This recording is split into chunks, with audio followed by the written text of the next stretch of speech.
time, and then, the results will come out early, because this time around sharp 5 o'clock, voting will stop. From there, we just form a circle, and then the polling staff will now become counting staff, and then the polling agents will now they will now become counting agent. So everything will be counted, and then people will know the results. A well-placed technique to make sure results are released on time, in keeping with tradition. Abdunjai, GRTS. Meanwhile, Banjulians were out today to vote for the 3 candidates vying with the incumbent for the city's top job. 9 councillorship seats were also at stake in an election considered to be the most hotly contested in the city's history. Breaking in the island city of Banjul. 4th April 2013, city dwellers are voting in another local government election happening all over the country.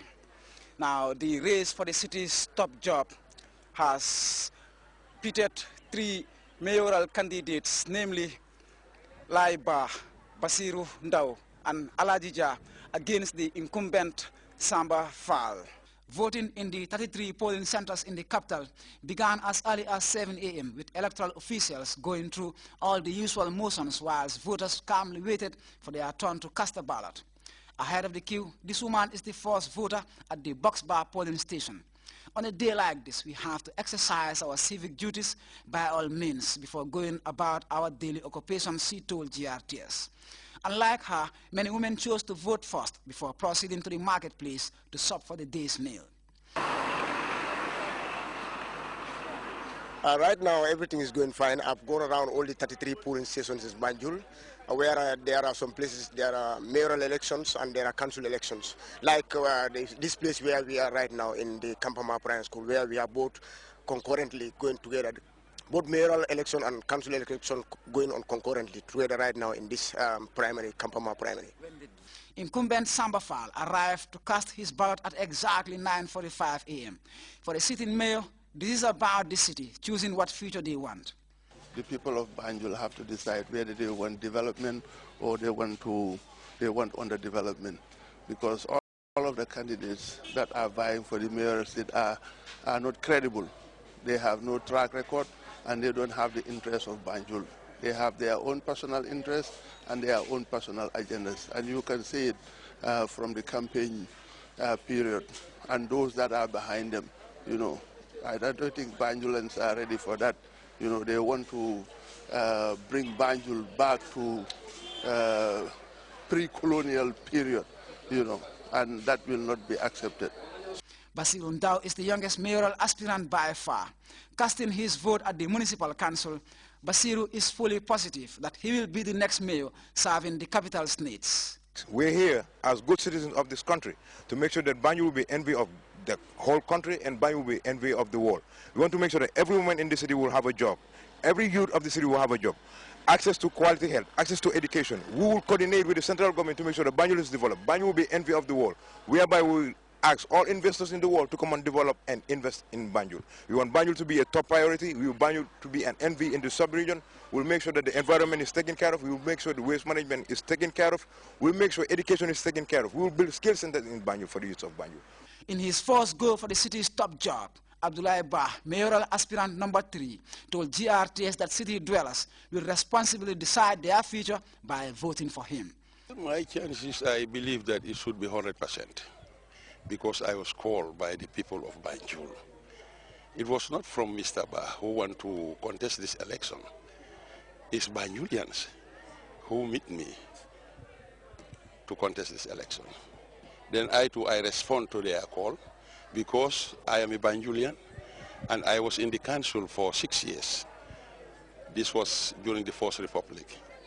As a Banjulian, I have a role to participate. That was the whole issue that forced me to become a candidate of this mayoral election. Municipalities require sound, sensible and feasible programs to advance developments in a city.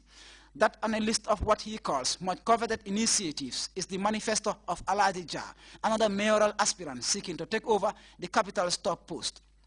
My job has been done. It's left to the people to decide. But I believe I have a high chance of making it today. because I'm the only one with programs and solutions that could get the city out of the problems they are facing today. 4 candidates for 1 goal in this city is clearly the most contested poll in the current local government election. But Banjul has other diversions in 9 separate wards facing contention in this city. Local government elections unveiling here in this city. People emerge very early to vote, and polls are quickly being rounded up in what is really the most contested local government election in the history of the city. Ibrahim Ajata, GRTS. Elsewhere in the Kanifing municipality, the seats up for grabs are the mayoral seat and 7 wards. Abubakar Dabo went out and about, and he reports voter turnout was not that impressive. End of the election cycle 2011-2013, coming hard on the heels of the presidential and National Assembly elections. Voting today began at 8 o'clock in the morning, but in some polling stations like Old Johnson Stream 5, people turned out to vote as early as 7 a.m. In the Kanifing municipality alone, over 200 polling stations are operated by trained personnel of the IEC to allow electorates vote in a hustle-free environment. Preparations for this election, the chairman of the Independent Electoral Commission said, have long been underway, and so far, everything is going as planned. We have been doing this. We did the presidential. It was successful. National Assembly successful. This one too will be successful, especially this one. We did our voter education well this time. We have visited all villages in this country, and then so many radio and television programs. I've been round too all over the country and with the governors and council of elders. I'm sure everything will go well. Since 8 o'clock this morning, I did not receive any report. Everything is smooth. I've talked to my returning officers, and everything is going well, and I'm sure it will continue. 2 candidates are vying for the mayoral seat up for grabs, while 14 other candidates battle the councillorship positions. The chances of voter apathy, it seems, are very high, but that is not stopping the IEC presiding officers from doing their job. We have not encountered any problem yet, except that, the turnout is not impressive as of now. But here, everything is going, smoothly. Yes. No problem. And have people started coming the way you expect them to come? Not yet from my station. No, I've just seen few people, about 5. Okay.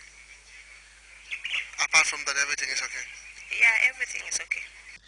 As we traversed the length and breadth of the KMC, we came across the 2 mayoral candidates, one at the Janjan Johnson polling station and the other at the Talinding Bantapa polling station, all ready to cast their ballots. Both these candidates share the same objective, but each of them is confident of victory in the election. I'm very confident because I think I've engaged myself in a noble cause for the people of my community, for the people of Kanifing Municipal Council. So I think I will be victorious at the end of the day. This is a foregone conclusion. I'm going to win. It is already written. We don't look a loser. I am from a party that is not a losing party. And at the same time, I'm not a losing man. If you looked at me, you know this man is not a losing man. So to win should not be any surprise for anybody. Both candidates bemoan the low turnout of electorates, which they say shows how people miscalculate the roles of local government. At the Fajara Hotel polling station, the Vice President, Her Excellency Aja Dr. Aissatou Njie Seydi, casted her ballot, and in an interview with the press, she stressed on the role of local governors in not only providing the basic needs of the communities, but being the first port of call when it comes to governance. And I know a lot of people take it for granted. Oh, we voted for the president. Some of them, okay, we vote for the president and the National Assembly members, so it's not important. The president is already there, the APRC is already in power. That's not enough. I think you can only commit yourself to the party if you also vote for the local government representatives. That is your local government representative, irrespective of who you vote for, because that's your choice. But that's what people forget. They forget that local governments are very important, that they are the people's government. They are closer to the people. They provide services for the people, whether it's feeder roads we're talking about, whether it's cleansing services, that is garbage collection, whether we talk about football fields, markets, the list goes on. Car parks, it's endless what the local governments can do for people. Madam Njie Seydi described the voting process as smooth and tranquil, saying